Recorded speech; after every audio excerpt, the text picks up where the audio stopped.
ये badminton court नए बिहार के खेल प्रोत्साहन को तस्दीक कर रहा है कि किस तरीके से बिहार अब खेल के क्षेत्र में भी आगे जाने वाला है। मोदी सरकार और बिहार सरकार नीतीश कुमार के दोनों के स्कीम के तहत ये हुआ है कि जीरो से नहीं, बिहार नेगेटिव से जीरो में आया है। बिहार में खेल के दृष्टिकोण से बदलाव की कहानी सिर्फ इतनी है कि दो मुख्यमंत्रियों के घर में पैदा हुआ एक बालक को क्रिकेट खेलने के लिए बिहार छोड़कर दिल्ली पलायन करना पड़ा। वो फोटो खिंचाने नहीं आते हैं, वो काम करके दिखाता है तब फोटो खिंचाता है। अब इस बिहार में इस तरीके का बैडमिंटन कोर्ट भी मौजूद है और सिर्फ बैडमिंटन कोर्ट नहीं, टेनिस कोर्ट मौजूद है, स्विमिंग पूल मौजूद है, फुटबॉल ग्राउंड तैयार हो रहा है, बास्केटबॉल कोर्ट तैयार हो रहा है। और मेरे मित्रों, ये जो सैंडीज कंपाउंड में अंतर्राष्ट्रीय स्तर का, राष्ट्रीय स्तर का बैडमिंटन कोर्ट है,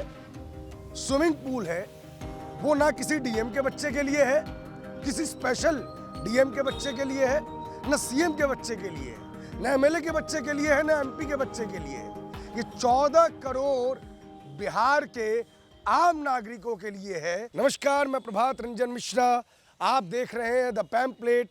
एक बार फिर से आपका स्वागत है बिहार कितना बदला, कितना बदलना बाकी है कि विशेष सीरीज में। और आज हम आपका ध्यान केंद्रित कराएंगे नए बिहार के नए स्पोर्ट्स इंफ्रास्ट्रक्चर के ऊपर। आपकी आंखें धोखा नहीं खा रही हैं। इस वक्त हम बिहार के भागलपुर में हैं, जहां सामने आपको बैडमिंटन कोर्ट नजर आ रहा है। ये बैडमिंटन कोर्ट नए बिहार के खेल प्रोत्साहन को तस्दीक कर रहा है कि किस तरीके से बिहार अब खेल के क्षेत्र में भी आगे जाने वाला है। और सरकार इस चीज़ के लिए ज़रूरी इक्विपमेंट्स, इंफ्रास्ट्रक्चर बनाने के लिए प्रतिबद्ध है। क्या नाम हुआ भाई साहब आपका? पवन कुमार शाह। खिलाड़ी हैं या नेता वगैरह हैं? खिलाड़ी हैं जी। कब बना है ये बैडमिंटन कोर्ट? ये तो पहले 19 में था, फिर 2019 जी उसके बाद बंद हो गया। उस समय 3 कोर्ट का था। अच्छा, उसमें 3 कोर्ट। जी हाँ, उसके बाद ये नया बना फिर। अच्छा, उधर 3 कोर्ट और बना। हाँ, 4 कोर्ट बना, 3 कोर्ट उधर पहले से था। अच्छा। ये जो है 4 कोर्ट नया बना। और ये 3 कोर्ट कब बना था? ये बहुत पहले से है, यानी कि हम 10 साल से खेल रहे हैं, उससे पहले से है। ठीक है। तो 21 फिर 19 में हुआ, 21 में बंद हो गया, ये बना। 21 के बाद जो है इसका टेंडर हुआ, राजीव सर लिए थे, विजय श्रीवाला, वो चलाए, फिर कुछ तकनीकी से बंद हो गया। तो फिर इधर 2 महीना पहले खेलो इंडिया जो है अपना भारत सरकार का, वो आया, तब ये एसी वेसी जो देख रहे हैं ये लगा। इसमें बहुत पैसा लगा है। और ये नेट वगैरह 8 लाख का है एगो। ये आया है, ये जैसे नेट देख रहे हैं योनेक्स का, ये 2500 का है। ठीक है। ये पोल वगैरह जितना देख रहे हैं सब खेलो इंडिया लगाई, निशांत सर के द्वारा ये सब हुआ था। पटना से लोग आए थे। निशांत सर कौन? पटना के हैं। अच्छा। खेलो इंडिया के वो पदाधिकारी हैं। हाँ, ये मोदी सरकार की स्कीम के थ्रू, मोदी सरकार और बिहार सरकार नीतीश कुमार के दोनों के स्कीम के तहत ये हुआ है। क्या उम्र है आपकी? 40 साल। अभी मैं यहाँ देख रहा हूँ कि इतना बढ़िया माफ़ कीजिएगा बैडमिंटन कोर्ट है, क्योंकि बास्केटबॉल कोर्ट भी देख के आया हूँ तो ज़ुबान पे उसका नाम ज़्यादा चढ़ा हुआ है। स्विमिंग पूल बहुत बढ़िया यहाँ बना हुआ है, टेनिस का पूरा लॉन भी है। ये स्पोर्ट्स इंफ्रास्ट्रक्चर, स्पोर्ट्स का जो पूरा का पूरा इंफ्रास्ट्रक्चर है बिहार में, वो किस सरकार में डेवलप हुआ है? ये अपना मोदी सरकार और नीतीश सरकार, ये दोनों के जो डबल इंजन की सरकार कहते हैं आप नहीं। हाँ, मतलब हम लोग जनता जो कहते हैं, मतलब हम लोग कहते हैं, तो उसी में जो है ये डेवलप हुआ है। और बिहार में ऐसा इंडोर नहीं है अभी तक फिलहाल। जो इंडोर अपने भागलपुर में है, वो पूरा बिहार में ऐसा इंडोर नहीं है। आप पूरा बिहार घूम के देख लीजिए, बैडमिंटन कोर्ट ऐसा नहीं है। अच्छा, बाहर भी गए होंगे राज्य लोग जाते हैं। हाँ हाँ। तो राज्य के बाहर जब आप जाते हैं, अपना कोर्ट देखते हैं, उनका कोर्ट देखते हैं, तो क्या लगता है अब अपना कोर्ट जो है ये उनके बराबर खड़ा हो रहा है? मैंने इसके पहले भी आपको बोला कि पूरा बिहार, झारखंड, हम क्या कह रहे हैं, दिल्ली, बम्बई जब आप जाते हैं और वहाँ के बेंगलुरु में इसका है कि हर एक 2 किलोमीटर 3 किलोमीटर पर आपको कोड मिलेगा। तो उस तर्ज पे तो अभी हम लोग नहीं है, लेकिन बिहार के लेवल में हम लोग, बिहार और झारखंड में ऊंचे स्थान पे। अब जैसे दिल्ली से तर्ज कीजिएगा बम्बई से, तो अभी वहाँ तक हम लोग नहीं पहुँचे हैं। लेकिन उस रास्ते पे आगे जा रहे हैं। उस रास्ते पे आगे हैं, अब उसको छू पाएंगे ऐसा हम है कि अब छू लेंगे। हाँ। अच्छा, एक बात हमको और बताइए, क्या लग रहा है, खिलाड़ी लोग क्या चाहते हैं इस बार किसकी सरकार बने? ऑब्वियसली हम लोग चाहेंगे कि जो विकास कर रहे हैं डबल इंजन की सरकार बने, समझे। अच्छा। तो हम लोग तो यही चाहेंगे कि उनके रीजन में ही सारा चीज़ हुआ है जो हम लोग देखे हैं। हम लोग यहाँ से पहले भरको जाते थे, अमरपुर भरको, तो ज़्यादा बस उस समय चलती थी, झूला वाला रोड था। अब पता भी नहीं चलता है, 40 मिनट में हम लोग अपना गांव चले जाते हैं, पता भी नहीं चलता है। बिजली का व्यवस्था देख लीजिए, कभी भी यहाँ जनरेटर चलती नहीं है, बिजली रहता है उतना सा जो लोग खेल लेता। अगर यहाँ वैसा जनरेटर लगा है कि 1 घंटा में 70 लीटर तेल खाता है, अगर स्टार्ट लाइन चल जाती है तो 1 घंटा स्टार्ट करेगा, बाहर में देख लीजिए लगा हुआ है, 70 लीटर तेल खाती है वो। लेकिन उसकी जरूरत नहीं। जरूरत नहीं पड़ती है, तो विकास है ही, ऐसा नहीं विकास। खिलाड़ियों को प्रोत्साहन देने के लिए सरकार कुछ कर रही है? जी, तरह तरह का गेम कर रही है, प्रोत्साहन के लिए राशि दे रही है। कल भी यहाँ पर हुआ था मैच 18 तारीख को दिव्यांग लोगों का, बीच बीच में मैच भी करवाती है, टूर्नामेंट भी करवाती है। तो उससे होता है कि खिलाड़ी को आगे बढ़ने का मौका मिलता है। अभी हम 22 तारीख को मागामा टूर्नामेंट खुद हम खेल के आए हैं, झारखंड मागामा कोल इंडिया का। व्यवस्था तो बहुत अच्छी है, रहना खाना इसी रूम, खिलाड़ियों को 500 रुपया मात्र एंट्री फीस है। सोचिए उसमें क्या होगा, वो तो खिलाड़ी का प्रोसेस। लेकिन कोर्ट मात्र इंडोर 1 कोर्ट का था। हम लोग लग रहे थे कि जहां हम खेलते हैं कहाँ आ गए। अच्छा, वहाँ पे देख के हाँ। जहाँ हम खेलते हैं उसके कहाँ आ गए, इसके मुकाबले कुछ नहीं है वो। हाँ। और भी लोग हैं, उनसे बात करेंगे। भाई साहब, थोड़ा आप लोग इधर आते हैं, जरा हम लोग बात कर पाते। डेली खेलने आते हैं आप लोग? हाँ जी जी सर, डेली खेलने आते हैं। कोर्ट जब नहीं था तो क्या करते थे, कहाँ खेलने? पहले कोर्ट उधर था, 2 कोर्ट ही था, तो उसमें बहुत दिक्कत होता था। वो एडमिनिस्ट्रेशन लोग, डॉक्टर लोग, ये लोग खेलते थे, मोस्टली ऑक्यूपाइड रहता था। पहले एकदम फैसिलिटी नहीं था। हम लोग जैसा मतलब अब हम लोग मिडिल एज के 50 के आसपास है, तो हम लोग को ज़रूरत है फिटनेस के लिए। तो अभी जो गवर्नमेंट इतना अच्छा काम करके दिया नगर निगम, आई एम सो थैंकफुल कि इतना अच्छा काम किया, हर टाउन में हो, ताकि हम लोग फिटनेस बना। और पवन जी जो है पूरा मेंटेनेंस ये लोग बहुत स्ट्रांगली रिकमेंड करता है। एकदम जूता नहीं कोई नॉर्मल पहन के आ सकता है, चाहे आपका 20,000 का जूता काहे नहीं रहे। लेकिन यहाँ ये जो 6-6 लाख का ये जो बना है ना, इस पर नॉर्मल जूता नहीं चल सकता। किस सरकार में बना है ये? नीतीश गवर्नमेंट में बना है। नीतीश गवर्नमेंट में बना है। स्मार्ट सिटी जो प्रोजेक्ट जो हम लोग का है, मोदी जी का होगा मे बी, तो स्मार्ट सिटी भागलपुर में उसी के तहत ये बना है। बहुत अच्छा ये चीज़ हुआ है। हम लोग का यंगस्टर क्या करते थे आप, क्या करते हैं मतलब आप? हम सीनियर रीजनल मैनेजर हैं फार्मा कंपनी में। हाँ, बिहार झारखंड का। ये बिहार के आम लोगों के लिए बना है, भागलपुर के आम लोगों के लिए बना है, या अफसरों के लिए बना है? क्यों? नहीं। क्योंकि दिल्ली से बहुत सारे मित्र आए हैं जिनका ये मानना है कि जो चीज़ DM, CM, PM, MLA, MP के बच्चों के लिए बना है वो तो बहुत बढ़िया है, लेकिन जो बिहार के आम नागरिकों लोग के लिए बना है उस चीज़ में कोई बढ़ोतरी नहीं। ये हम बताना चाह रहे हैं कि पहले ये सब था भागलपुर में, जिसको रेड टेप बोलते हैं, अफसर शाही। हाँ, लाल फीता शाही, जो अंग्रेज के टाइम से होता था कि प्रीमियम हम लोग का ये कोर्ट रहेगा, वो कोर्ट रहेगा। तो अभी भी प्रशासन के लोग आते हैं, डीएसपी आते हैं, एसपी आते हैं, डीटीओ आते हैं, तो वो लोग अपना एक कोर्ट में खेलते हैं, कभी दूसरे कोर्ट में खेलते हैं। तो अभी क्या 1 2 3 4 5 6 7 इंटरनेशनल लेवल का यहाँ पर कोर्ट है, तो कितना में प्रशासन खेल पाएंगे? उन लोग को तो और भी बहुत काम है ना। तो आम लोगों के लिए, जो कॉमन आदमी है, उसके लिए बहुत अच्छा ये काम हुआ है स्मार्ट सिटी में। आपने ओलंपिक में, कॉमनवेल्थ गेम्स में देखा होगा कि किस तरीके से हरियाणा देश का नाम रोशन करता है, क्योंकि वहाँ पे स्पोर्ट्स फैसिलिटीज़ सबसे अच्छी है। रेसलर्स तो वहाँ मुट्ठी भर के नहीं, बोरा भर भर के निकलते हैं, क्योंकि वहाँ इस चीज़ की तैयारी बचपन से ही हो जाती है। अच्छा स्पोर्ट्स इंफ्रास्ट्रक्चर बना हुआ है। जब हम बिहार की बात करते हैं तो एक चीज़ स्पष्ट हो जाती है कि बिहार में स्पोर्ट्स इंफ्रास्ट्रक्चर नहीं है, लेकिन ये बीते हुए कल की बात थी। तमाम पूर्वाग्रह, जिसमें बेकार अस्पताल, शिक्षा, रोजगार लोगों के मन में शामिल है, उसमें एक और पूर्वाग्रह भी शामिल है कि बिहार के अंदर शायद स्पोर्ट्स फैसिलिटीज़ ना के बराबर है। ना तो यहाँ स्विमिंग पूल्स हैं, ना टेनिस कोर्ट, ना बैडमिंटन कोर्ट, ना क्रिकेट ग्राउंड, ना फुटबॉल ग्राउंड। लेकिन अब ये पूर्वाग्रह भी टूटने वाला है, क्योंकि ये नया बिहार है। यहाँ पे साफ सफाई का कार्यक्रम लगातार चल रहा है। कुछ युवा हैं जो दौड़ लगा रहे थे, इनसे जानना चाहेंगे कि बिहार कितना दौड़ा है।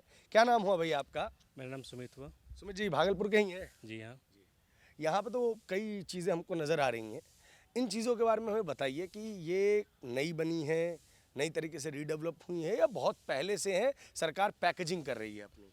जी ऐसे ये सैंडिस कंपाउंड तो बहुत पुराना है। कंपाउंड बहुत पुराना हाँ बहुत पुराना है। ये पहले जू हुआ करता था भागलपुर का। अच्छा। ये हम लोग के बचपन से हम लोग आते हुए थे यहाँ पे, हिरन सारे तरह के जानवर रहते थे। बीच में कुछ साल बंद पड़ा रहा या कुछ समझिए कि डेवलप नहीं हो पाया। बाद में सरकार ने इस एरिया को अपने अंडर में लिया। चाहे प्राइवेट सेक्टर को दिए हैं देखने की देखरेख करने के लिए। तो अब ये मेंटेन चल रहा है सारा, जब डेवलप हुआ आपका। और ये ग्राउंड आप देख रहे हैं यहाँ पे क्रिकेट जो लोग आते हैं खेलते हैं। बाकी इसके अंदर कैंपस में बहुत से एक इंडोर स्टेडियम बना, स्विमिंग पूल बना और ओपन ऑडिटोरियम बना है। अंदर के पार्क में आपने अगर देखा होगा तो बहुत जगह घूमने फिरने के हैं, लोगों के बैठने की व्यवस्था है। सुबह में तो अभी और अब लेट हो चुके हैं, सुबह में बहुत भीड़ रहता है यहाँ। नहीं, हम सुबह आए थे, अब लेट नहीं हुए हैं। हम लोग लेट से हो जाता है हम लोग को। तो हम लोग का भी अब डेली का दिनचर्या बन चुका है। हम लोग भी 1 घंटा 1.5 घंटा यहाँ टाइम स्पेंड करते हैं क्योंकि डेली वर्कलोड रहता ही है। क्या करते हैं? हम लोग बिजनेस में हैं। बिजनेस में है। बिहार में बदला है कुछ व्यापार वगैरह का माहौल? पहले से तो बहुत बदला है भैया। पहले के जो हम लोग अपने पापा चाचा लोग से सुनते हैं कि अपने गार्जियन लोग सुनते हैं कि पहले का जो माहौल था उससे काफ़ी डेवलप हुआ है और गुंजाइश है। धीरे धीरे सरकार इसमें और डेवलप करना चाह रही है। बिहार बदला है लेकिन बहुत बदलना बाकी है। बाकी है, बदला है क्योंकि ये आप जो जोड़िए कि जीरो से नहीं, बिहार नेगेटिव से जीरो में आया है। नेगेटिव से जीरो ये 20 साल पहले नेगेटिव में था, अब जाके कुछ पॉजिटिव हुआ है और अभी और पॉजिटिव होना बहुत बाकी है। आप चाचा दादा क्या बात बताते हैं, क्या था? पहले का आदमी बिजनेस करना या कोई भी जो आदमी राइज कर रहा है वो राइज जल्दी नहीं होने देते थे लोग वहाँ। अब जो भी सर्कमस्टांस रहे हैं, जैसे भी लोग माहौल रहे, अब वो फ्रीडम थोड़ा सा लोगों को मिला है। आप घूमते फिरते होंगे, थोड़ा सा फ्रीडम है, सिक्योरिटी है, थोड़ा सा अनुशासन है, यहाँ पे प्रशासन है। तो पहले से तो जो 20 साल पहले से तो बहुत सुधरा ही है। एक टाउन हॉल है संगठन के चौक के पास में, एक town hall auditorium, indoor auditorium बना हुआ है। वो आज के टाइम में बिहार के टॉप 3 ऑडिटोरियम में आएगा, नहीं पहला लेकिन टॉप 3 में आ गया। वहाँ भी अब घूमिएगा। लगभग 1000-1200 का सीटिंग कैपेसिटी में प्रीमियम क्वालिटी का बना है। वो बहुत अच्छा बना है। आपका यहाँ सैंडविच देख ही रहे हैं। तो आप किसी डीएम सीएम के बच्चे तो नहीं है? नहीं, क्योंकि बिहार में सारी सुविधाएं डीएम सीएम के बच्चों के लिए ही है, ऐसा कुछ ऐसा लोग। नहीं है सुविधा। जो देखिए आप बात समझिए, जो डीएम सीएम है तो भैया कहीं ना कहीं उन्होंने मेहनत करके उस लेवल पे पहुंचे हैं। तो जब वो गार्जियन बनेंगे तो वो तो चाहेंगे मेरे बच्चे को सुविधा मिले। तो ये इसमें कोई बहुत बड़ा बात नहीं है। जो उस लेवल के लोग हैं उस अपने लोग उस लेवल के लोग अपने बच्चे को प्रेफरेंस देते हैं। आज आखिर में हम भी कमा रहे हैं, कल को आप भी हम भी उस लेवल पे आ जाएंगे तो क्या बोलिएगा, मेरा बेटा को जा करके झाड़ू मारो, पोछा मारो। ये भी एक बिहार का तर्क है कि चाहे डीएम सीएम के बच्चे को अधिक सुविधा मिले, लेकिन वो कहते हैं कि उनके पिता ने मेहनत की है। लेकिन ये भी है कि उसका मिसयूज नहीं होना चाहिए। बिहार में खेल के दृष्टिकोण से बदलाव की कहानी सिर्फ इतनी है कि 2 मुख्यमंत्रियों के घर में पैदा हुआ एक बालक को क्रिकेट खेलने के लिए बिहार छोड़कर दिल्ली पलायन करना पड़ा, क्योंकि खेल संसाधनों की इतनी कमी थी। खेल की अगर पायदान की सूची आप निकालेंगे तो उसमें बिहार सबसे निचले स्तर पे आता रहा है, क्योंकि यहाँ पे संसाधन नहीं थे। लेकिन पिछले कुछ वर्षों में संसाधन को बढ़ाने की जो कोशिश की गई है वो आज इस रूप में नजर आ रही है। हमारे साथ एक जन है, उनसे बातचीत करेंगे। क्या नाम दोस्त आपका? नमस्ते सर, मेरा नाम कुंदन कुमार है, उपचंदन कुमार। हाँ। और मैं स्विमिंग पूल का ट्रेनर के रूप में यह काम करते हैं। ट्रेनर के रूप में काम करते हैं? जी। खुद कुछ खेलते वेलते रहे हैं? हाँ, हम स्विमिंग किए हुए हैं। हाँ। हम स्टेट मेडल है मेरे पास, नेशनल मेडल है, और मैं पैरा ओलंपिक में पार्टिसिपेट किए हैं। और नेशनल पैरा ओलंपिक में भी हम अच्छी मेडल है हमारे। और हम बिहार बांका के रहने वाले हैं। अच्छा, नेशनल पैरा ओलंपिक में आपका मेडल है, स्टेट में मेडल है, नेशनल इंटरनेशनल कोई मेडल उडल अभी नहीं। इंटरनेशनल में कोई मेडल नहीं है। तो आगे इंटरनेशनल की तैयारी चल रही है क्या? जी, मैं पैरा ओलंपिक का मेरा तैयारी चल रहा है कि 2029 में जो होने वाला है।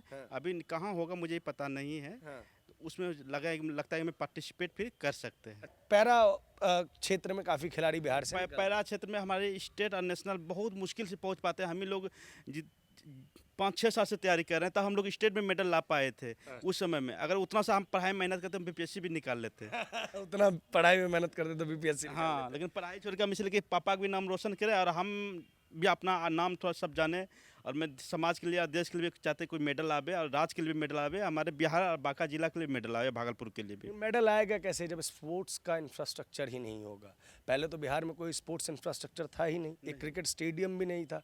आज की स्थिति बताओ दोस्त मुझे। ये पीछे तो मुझे शानदार पूल दिख रहा है, लेकिन और क्या स्थिति है? नीतीश कुमार कुछ काम किए हैं इस दिशा में? नीतीश कुमार जी काम किए हैं, बड़े बड़े स्मार्ट सिटी के माध्यम से काम किए हैं। पर ये जो हमको लगता है इंटरनेशनल स्विमिंग पूल है, जो कि गोवा हम लोग पणजी मैच हुआ था इंटरनेशनल, तो इससे छोटा ही था। अच्छा।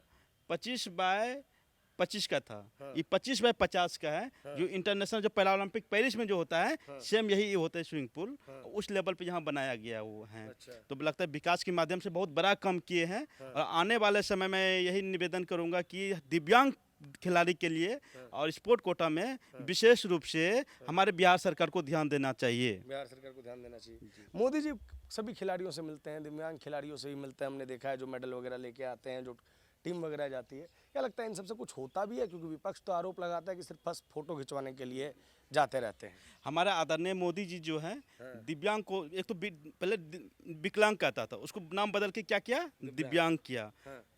दिव्य विज्ञान, एक वैज्ञानिक के रूप में उसका नाम रखा गया है। तो सर्वश्रेष्ठ हमारे आदरणीय नरेंद्र मोदी हम लोग के लिए भगवान है वो। भगवान क्यों है? क्योंकि जिसको विकलांग कहता, नेंगरा कहता, उसको दिव्यांग नाम रखा गया है। नेंगरा घोड़ा पे कोई दाव नहीं लगाता है, लेकिन उसने वो नाम बदल के दिव्यांग रखा। दिव्य मतलब होता है दिव्य, अब विज्ञान मतलब वैज्ञानिक के रूप में। दिव्यांग को एक वैज्ञानिक के रूप में वो नाम रखा है। तो इससे क्या और बड़ा कर सकता है उसने। उसके बात रखी फोटो खिंचाने की बात का आपने, वो फोटो खिंचाने नहीं आते हैं, वो काम करके दिखाता है तब फोटो खिंचाता है वो। काम करके आते हैं तो फोटो दिखाते हाँ, और कुछ आदमी कहता है कि वोट चोरी, वोट चोरी। वोट नहीं चुराता, वो दिल चुराता है इंसान। हैं। दिल चुराता है। आपका दिल चुरा लिया है? हाँ जी जी जी। क्या ऐसा हो गया कि आपका दिल चुरा लिया है? देखिए, हम लोग जिस भ्रष्ट चीज से मैं देखते आए हैं, वो चीज को खत्म किया है। क्या चीज देखते हैं? जैसे कि ऑफलाइन कोई चीज़ हम करते थे, वो पैसा हम लोग तक नहीं पहुंच पाता था। वो चीज़ ऑनलाइन सिस्टम बदल दिया, वो पैसा डायरेक्ट हम लोग के साथ पहुंच जाता है। अच्छा। डायरेक्ट हम लोग के अकाउंट में आता है। कुछ भी काम करते हैं तो पहले क्या था, करप्शन था ऑफिस में और कुछ जगह जो हमको देना पड़ता था। मैं ऑफलाइन जब पैसा लेते तो वहाँ पे 10 टका जगह पे 5 टका आता, 8 टका आता, 2 टका काट लेता था। लेकिन ऑनलाइन माध्यम से पैसा मेरे पास आ जाता है। पूरा पैसा। तो ये काम बहुत अच्छा काम किए हैं। और आने वाले समय में यही कहेंगे, आदरणीय मैं प्रधानमंत्री जी से अगर हमारे बात पहुंच पाएंगे तो उसे निवेदन है कि दिव्यांग के प्रति कृपया ध्यान देने थोड़ा और ज़्यादा कृपा करें सर। क्योंकि दिव्यांग में 19 मेडल लाया था पैरा ओलंपिक में, दिव्यांग ने 11 मेडल लाया था अच्छे पैर वाला ने। तो आप किसके साथ खड़े हैं? उनको और सुविधाएं मिलनी चाहिए। और सुविधा मिलनी चाहिए। बचपन में हम लोग जब गांव जाते थे तो गांव में एक चीज़ कही जाती थी, गाछी। उस गाछी में बच्चों को जाके क्रिकेट खेलना पड़ता था। ढेर सारे पेड़ पौधे होते थे, संसाधनों का अभाव था, तो ऐसे में गाछी ही स्टेडियम था। और ये ज़्यादा पुरानी बात नहीं है, ये 2008-9 की बात है। आज के बिहार में हमको स्विमिंग पूल नज़र आ रहा है, वो उस बिहार में ये स्विमिंग पूल है जहाँ पे तैरने के लिए ढेरों तालाब हैं। और अब तालाब सूखते जा रहे हैं, लेकिन तालाब में तैर के बहुत कम बच्चे ऐसे होते हैं जो ओलंपिक में पार्टिसिपेट कर पाते हैं। और जो लोग तालाब में तैरते हैं उनको कहीं ना कहीं एक हेय दृष्टि से भी देखा जाता है। आज तालाब में तैरने वाले बिहारियों को ये स्विमिंग पूल दिया गया है, चाहे वो बास्केटबॉल कोर्ट हो या बैडमिंटन कोर्ट हो। इसने बिहार के युवाओं को एक नया जोश दिया है कि वो खेल के क्षेत्र में भी अपना नाम कमा पाएंगे। ओपन ईयर थिएटर यहाँ के आर्टिस्टों को अपना आर्ट दिखाने का लिए एक विशेष मंच प्रदान करता है, जहाँ पे सभ्य समाज के लोग आके उनके टैलेंट को न केवल देखते हैं बल्कि प्रोत्साहित भी करते हैं। और सरकार द्वारा ओपन ईयर थिएटर बनाना उन कलाकारों का भी सम्मान है जिन्हें एक दौर में हेय दृष्टि से देखा जाता था। अब इस बिहार में इस तरीके का बैडमिंटन कोर्ट भी मौजूद है, और सिर्फ बैडमिंटन कोर्ट नहीं, टेनिस कोर्ट मौजूद है, स्विमिंग पूल मौजूद है, फुटबॉल ग्राउंड तैयार हो रहा है, बास्केटबॉल कोर्ट तैयार हो रहा है। और मेरे मित्रों, ये जो सैंडीज कंपाउंड में अंतर्राष्ट्रीय स्तर का, राष्ट्रीय स्तर का बैडमिंटन कोर्ट है, स्विमिंग पूल है, वो ना किसी डीएम के बच्चे के लिए है, किसी स्पेशल डीएम के बच्चे के लिए है, न सीएम के बच्चे के लिए है, न एमएलए के बच्चे के लिए है, न एमपी के बच्चे के लिए है। ये 14 करोड़ बिहार के आम नागरिकों के लिए है, जिसमें डीएम के बच्चे भी शामिल हैं, एमपी के बच्चे भी शामिल हैं, एमएलए के बच्चे भी शामिल हैं। जिस बिहार में खिलाड़ी आने से कतराते थे, आज वो बिहार खेलो इंडिया का महोत्सव करा रहा है।